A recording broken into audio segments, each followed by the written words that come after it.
which is the one true church established by Christ. The one true church established by Christ is the Catholic Church. And other sheep I have that are not of its fold, them also I must bring, and they shall hear my voice, and there shall be one fold and one shepherd. John chapter 10, verse 16. How do we know that the Catholic Church is the one true church established by Christ? We know that the Catholic Church is the one true church established by Christ because it alone has the marks of the true church. Holy Father, keep me in thy name, thou whom thou hast given me, that they may be one, as we also are. John chapter 17, verse 11. What do you mean by the marks of the church? By the marks of the church, we mean certain clear signs by which all men can recognize it as the true church founded by Jesus Christ. What are the chief marks of the church? The chief marks of the church are four. It is one, holy, Catholic or universal, and apostolic. Why is the Catholic Church one? The Catholic Church is one because of its members, according to the will of Christ, profess the same faith, having the same sacraments and sacrifice, and are united under one the same faith visible head, the Pope. Because the bread is one, we do many, or one body of us who partake of the one bread. 1 Corinthians chapter 10, verse 17. Why is the Catholic Church holy?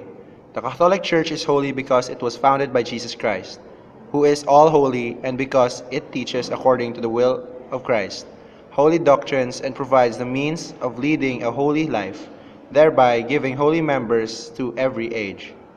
A good tree cannot bear bad fruit, nor can bad tree bear good fruit. Every tree that does not bear good fruit is cut down and thrown into the fire.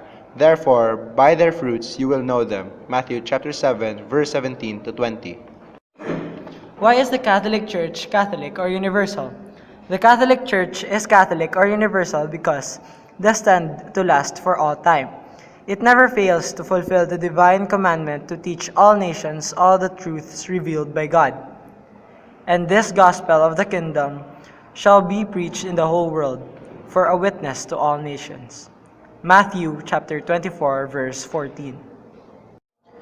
Why is the Catholic Church apostolic? The Catholic Church is apostolic because it was founded by Christ, the apostles, and according to his divine will, has always been governed by their lawful successors. And I say to thee, thou art Peter, and upon this rock I will build my church, and the gates of hell shall not prevail against it. Matthew 16, verse 18. How do we know that no other church but the Catholic Church is the true church of Christ?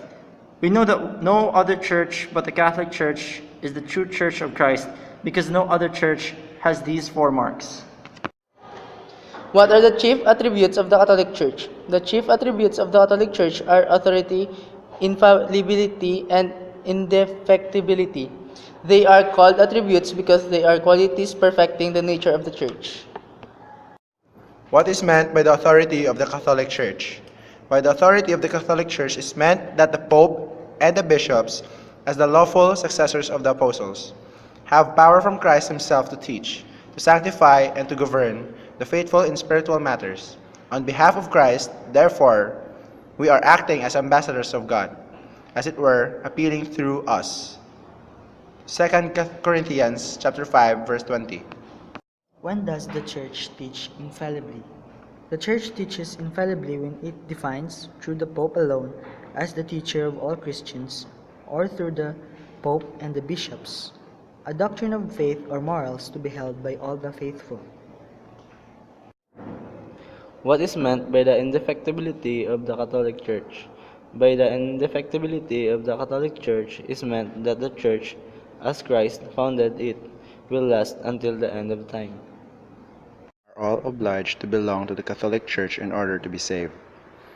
All are obliged to belong to the Catholic Church in order to be saved. Jesus said to him, I am the way, the truth, and the life. No one comes to the Father but through me. John chapter 14, verse 6. What do we mean when we say, outside the Church, there is no salvation?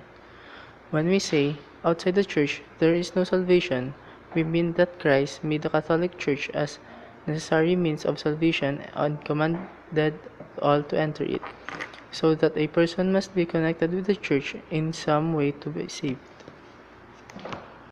How can persons who are not members of the Catholic Church be saved? Persons who are not members of the Catholic Church can be saved if, through no fault of their own, they do not know that the Catholic Church is the true church, but they love God and try to do His will, for in this way they are connected with the Church by desire. Why is the Catholic Church called the mystical body of Christ? The Catholic Church is called the mystical body of Christ because its members are united by the supernatural bonds with one another and with Christ, their head, thus resembling the members and head of the living human body. Again, He is the head of His body, the Church. Colossians chapter 1, verse 18. What conditions are necessary in order that a person be a member of the mystical body in the full sense? In order that a person be a member of the mystical body in the full sense, it is necessary that he be baptized, that he profess the Catholic faith, and that he neither separate himself from the mystical body nor be excluded by lawful authority. And if he refuses to hear them, appeal to the church, but if he refuses to hear even the church, let him be to thee as the heathen and the publican. Matthew verse 18. Sala. How does a baptized person separate himself from full incorporation of the mystical body? A baptized person separates himself from full incorporational body in a mystical body by open and deliberate heresy, apostasy, and schemacy.